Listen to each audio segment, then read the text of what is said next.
All right, let's dive in. Today, we're going to get up close and personal with one of the most vital components of, well, our very existence, the mighty mitochondrion. Yeah, I'm pretty sure if you remember anything from high school biology, it's this exact phrase. And look, it's a great description, totally accurate, but it barely, and I mean barely, scratches the surface. So what does that really mean? What does it actually take to be the powerhouse? How does this tiny, tiny organelle generate the energy that powers every single thought, every heartbeat, every single movement you make? Well, that's what we're here to find out. Okay, so I want you to think of this as a guided tour. We're going to shrink ourselves down, way down, and step right inside the bustling engine room that keeps your entire body online. And let me tell you, it's one complex and absolutely fascinating piece of machinery. So the first thing you'll notice is that this engine room has two distinct walls. You've got the outer membrane, that's the smooth one on the left. Think of it like a protective shell, but with these little gateways called porins to let things in and out. But the inner membrane on the right, that's where the real action happens. It's all folded up and just absolutely jam-packed with the machinery that creates our energy currency, ATP. And this is just brilliant. It perfectly illustrates a key principle in biology. Surface area is everything. See all those folds? They're called cristae, and they dramatically increase the working space inside. It's simple, right? More folds means more room for all that ATP-making machinery, which, you guessed it, means more power for the cell. It's just an incredibly efficient design. Okay, so if we go deeper, inside that folded inner membrane, we find the matrix. You can think of this as the main factory floor. It's this dense, kind of gel-like stuff that's filled with enzymes, and get this, its own unique DNA and all the tools it needs for some really crucial chemical reactions, like the Krebs cycle. So how is all this power actually made? The process is called oxidative phosphorylation, but don't worry about the name. Here's the simple version. First, fuel from the food you eat enters the factory. Step 2, this amazing assembly line of proteins, the electron transport chain, kicks into gear. As electrons get passed down this chain, it pumps protons across that inner membrane, creating this powerful electrical charge. And that charge, that gradient, provides the energy to spin these incredible molecular turbines called ATP synthase. And these things just churn out massive, and I mean massive, amounts of ATP. Just how much power are we talking about here? Well, it's a tremendous amount.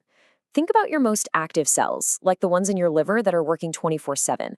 A single one of those cells can have over 1,000 of these powerhouses inside it just to keep up with the constant energy demand. Insane, right? But wait, here's where the story gets even cooler. It turns out our little powerhouse isn't just a one-trick pony. Nope, it has several other secret but absolutely vital jobs to do inside the cell. Okay, for starters, mitochondria are basically the gatekeepers of life and death for a cell. They hold on to the very enzymes, they're called caspases, that trigger programmed cell death or apoptosis. That's a super critical process for getting rid of damaged or old cells. They also help keep things in balance by storing calcium when needed. And in certain types of fat tissue, they can even switch from making energy to just generating heat to keep us warm. How versatile is that? Okay, so beyond all its different jobs, the mitochondrion also holds this unique genetic secret, one that connects every single one of us directly to our ancestral past. That's right. You inherit your mitochondria exclusively from your mother. Unlike the DNA in your cell's nucleus, which you know is a 50-50 mix from both of your parents, your mitochondrial DNA comes from one place and one place only, your mom. This is a really fascinating quirk of our biology, and it has some pretty profound implications. And because this DNA is passed down almost perfectly unchanged from mother to child, generation after generation, it creates this unbroken genetic line. It's why scientists can use mitochondrial DNA as this incredibly powerful tool to trace our maternal lineage, our ancestry, back through hundreds, even thousands of years. So, given how absolutely crucial these little organelles are for everything we've talked about, what happens when the powerhouses start to fail? Well, as you can imagine, the consequences can be devastating. Now, while mitochondrial disorders are pretty rare overall, the most common one is a condition called Leber's hereditary optic neuropathy, or LHON for short. This disease specifically goes after the cells of the optic nerve, the main cable that connects your eyes to your brain. The way this disease progresses is just heartbreaking. It usually starts with just a blurring in the center of a person's vision. Then, just weeks later, their color vision can start to fade. And because those optic nerve cells are so incredibly energy hungry, the failing mitochondria just can't keep up, which sadly leads to a significant risk of blindness. It's a really stark reminder of just how much we rely on these tiny engines working perfectly, day in and day out. So, we've seen their intricate design, their incredible power, and the devastating consequences when they fail. And this brings us to one final, really crucial question.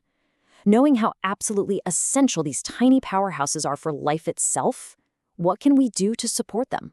How can we keep them healthy?